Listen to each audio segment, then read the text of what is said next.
नमस्कार. मनुष्याची आयुष्यभराची धावपळ सुखासाठी चालू असते. मात्र आयुष्य कसं जगायचं हे दुःखच शिकवतं. दुःख सहन करणारा माणूस एक ना एक दिवस सुखी होतो. पण दुःख देणारा माणूस कधीही सुखी होऊ शकत नाही. हास्य विकत मिळत नाही. समाधान विकत घेता येत नाही. निस्वार्थ भावनेला पैसे मोजावे लागत नाही. आपल्या मनातील सकारात्मक विचार कोणीही चोरी करू शकत नाही.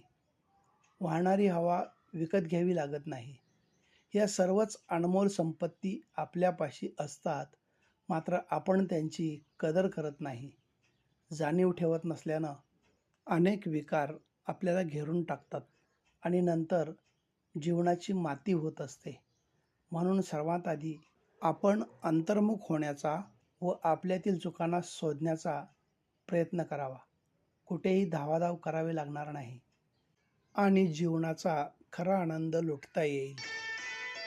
देताना समाधान आणि घेताना जाणीव असली की माणुसकी निर्माण होते.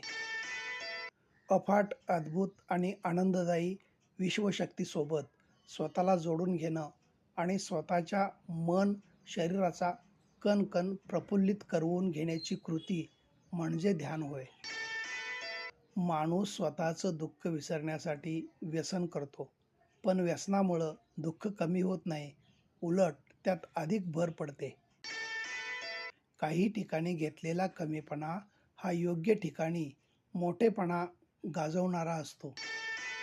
शरीराची जखम उघडी टाकल्यानं चिघळते, तर मनाची जखम उघडी टाकल्यानं बरी होते.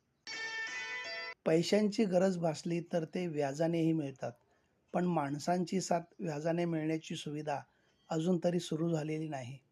म्हणून नाती जपली पाहिजेत. आनंदात काय परकेसुद्धा सामील होतात, पण न बोलावता दुःखात जे सामील होतात तेच खरे आपले असतात.